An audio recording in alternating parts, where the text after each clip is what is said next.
안녕하십니까. 윤동수 선생님입니다.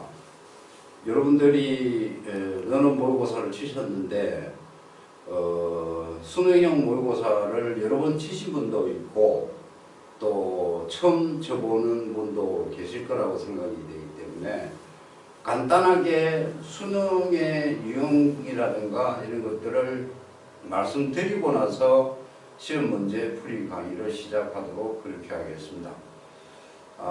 지금 이렇게 칠판에 보시면은 수능 유형이 먼저 나오는데, 수능 유형은 모두 합해갖고 18가지의 유형이 있다는 거죠. 그래서 문항수로는 28문항이 나오고요.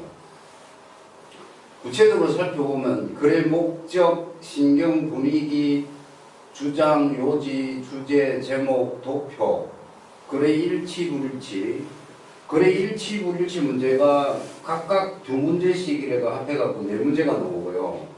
문법성 판단 또는 어법성 판단 유형이 1문제가 나오고, 어휘추론 문제가 1문제, 지침 추론 문제가 1문제, 빈칸 완성이 4문제가 나오죠.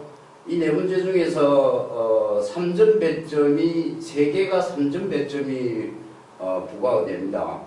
그 다음에 무관한 문장, 글의 순서 잡기가 2개가 나오는데, 요거는 상황에 따라서 3점 배점이 주어지기도 하고 2점 배점으로 유지되기도 합니다.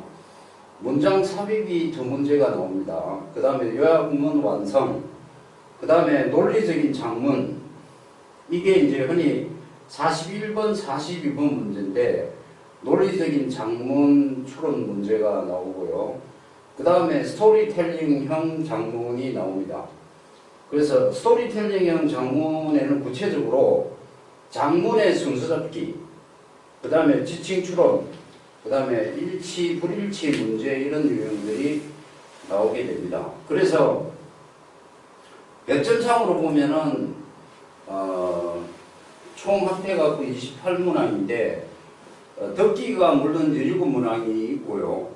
그 다음에 나머지 독해 부분이 28문항으로 총 100점 배점이 주어지는데, 그 중에서 3점 배점이 듣기가 3문제, 독해에서 4개의 그 3점짜리 문항이 출제가 됩니다.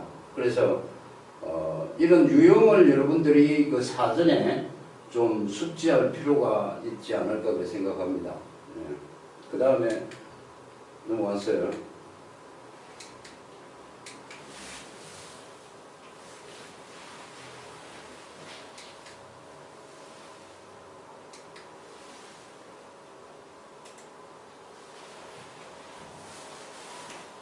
자, 우리 런합 모의고사의 유형을 보시면은, 런합 모의고사는 수능의 유형을 유지하면서 문법성 판단 문제가 4문제로 확대됐고, 빈칸 완성 문제가 6문제로 확대되어 있습니다.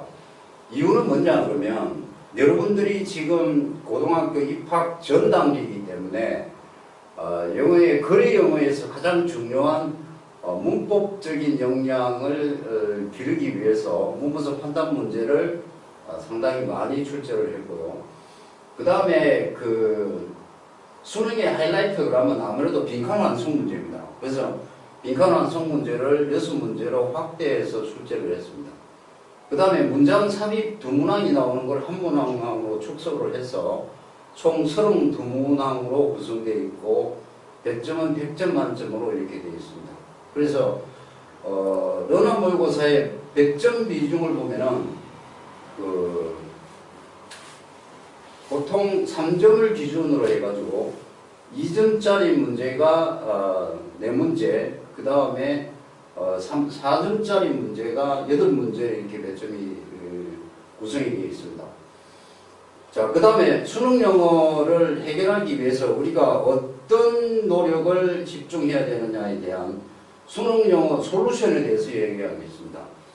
첫 번째는 여러분들이 수능의 유형을 익혀야 되고, 이 유형별 공략 방법을 갖다가 반드시 학습할 필요가 있다는 거죠. 그 다음에 단락의 구성 및 전개 방법을 숙지할 필요가 있다. 단락이라는 말은 여러분들이 쉽게 이야기하면 뭡니까? 우리가 글이 서려 있을 때 처음 글을 쓸 때 한 칸 띄우고 이렇게 글을 쓰는 거 아시죠? 그래서 한 칸 띄워진 부분이 바로 하나의 단락이라고 생각하시면 됩니다. 영어로는 뭐라 그래요? 패러그래프라고 그러죠. 그래서 수능은 42분부터 45분까지 장문 독해를 제외하고는 하나의 단락으로 대부분 구성되어 있습니다.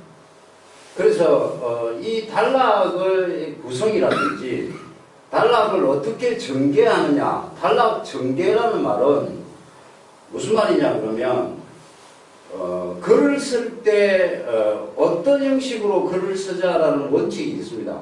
그게 단락의 전개라고 얘기해서 패러그래프 디벨롭먼트라고 얘기하는데 단락 전개 방법을 숙지할 필요가 있다.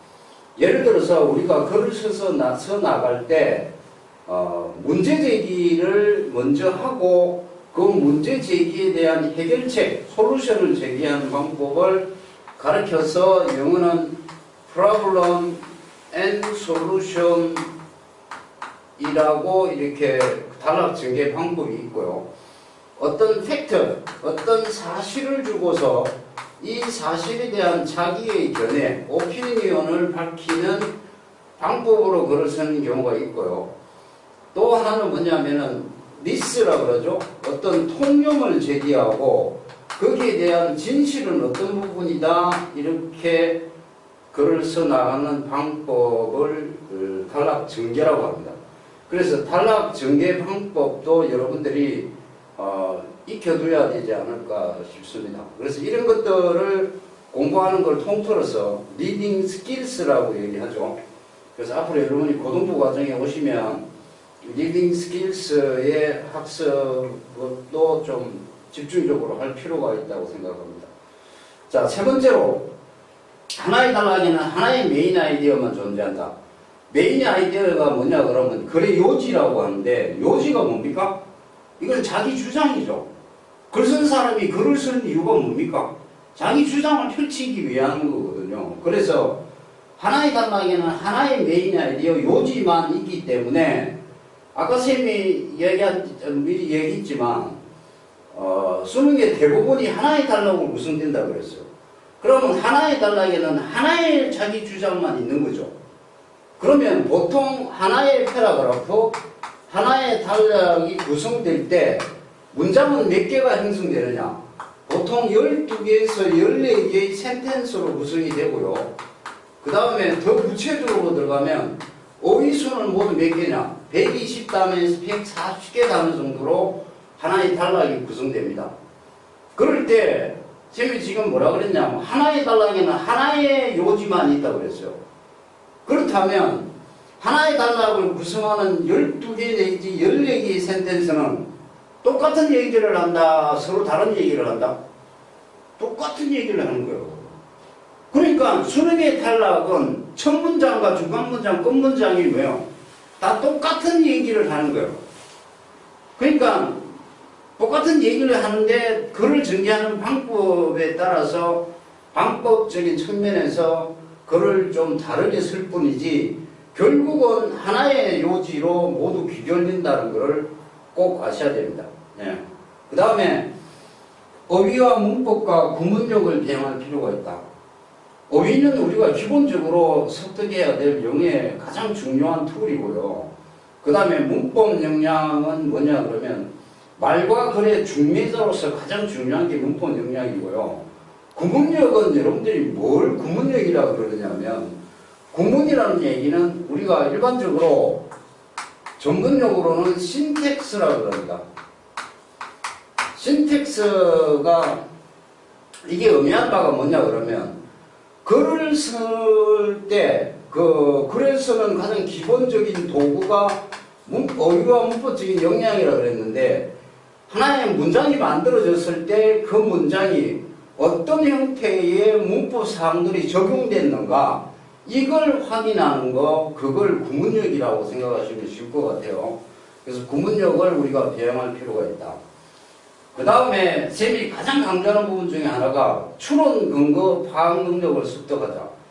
추론이라는 말은 뭐냐 그러면 쉽게 얘기해서 여러분들이 자기가 알고 있는 배경 지식을 바탕으로 모르는 사실을 갖다가 추측한다는 겁니다. 그래서 이 수능의 그 모든 문제가 추론 근거가 다 제시되어 있습니다. 이게 형태상으로 드러나기도 하고 숨어 있기도 한데 이런 추론 근거를 찾아가지고 파악하는 능력을 배양을 꾸준히 하실 필요가 있다는 말이죠. 그 다음에 용문독해의 공격과 수비라고 쌤이 이렇게 적어놨는데 공격은 오펜스 아닙니까? 수비는요 디펜스죠. 그래서 독해를 할 때 공격이라는 이야기는 한글 중심으로 영어를 쉽게 배우는 걸 얘기하고요. 수비라는 이야기는 여러분이 지금 알고 있는 직독직해를 수비 측면이라고 이렇게 생각하시면 됩니다. 네. 자, 그 다음에 마지막으로 추론 역량을 강화시켜야 된다. 추론이라는 정의는 쌤이 내려줬고요. 그래서 이런 종합적인 것들을 하나의 예문을 가지고서 여러분들한테 짤막하게만 맛배기만 보여주겠습니다. 자, 볼까요? Gradually, tongue's interest came around what was being said. 자, 무슨 어휘 추론부터 해야 되겠죠? 어휘상으로 gradually가 뭡니까? 점차적으로 이런 뜻 아닙니까?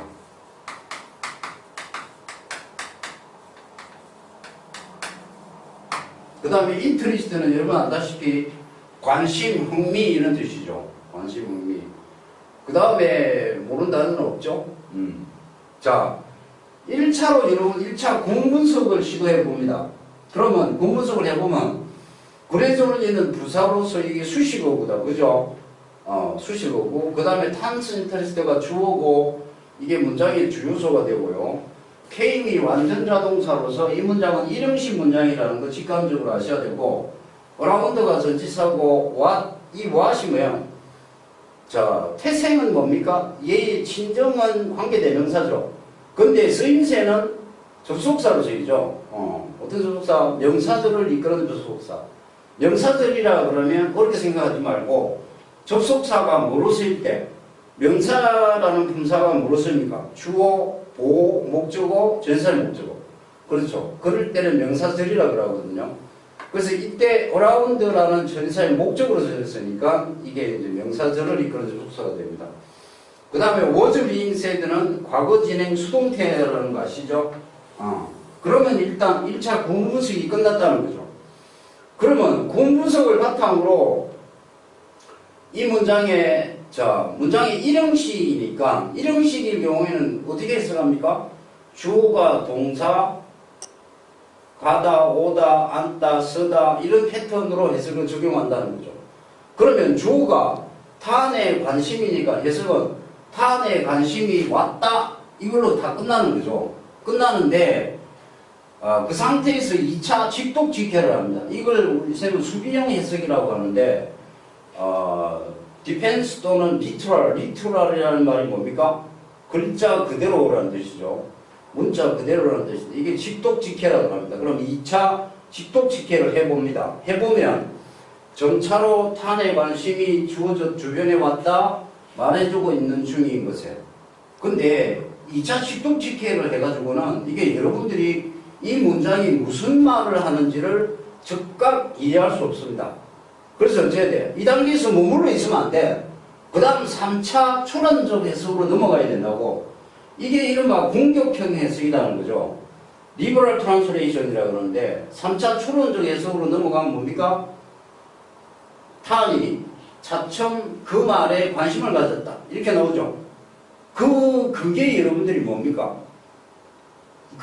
이 추론적 해석을 해야지 비로소 영문독해가 완성이 되는 겁니다. 그러니까 영문독해는 구문분석만 해갖고 되는 게 아니고 어휘분석, 구문분석, 그 다음에 1차 직독직해 과정을 거쳐서 마지막에 열매를 맺는 것은 어디에 열매를 맺는다? 추론 쪽에서 공격적인 해석 여기에 여러분이 포인트를 주시고 학습에 임해야 되지 않을까 생각합니다. 자, 그 다음 본격적으로 자, 1번 문제부터 설명할게요.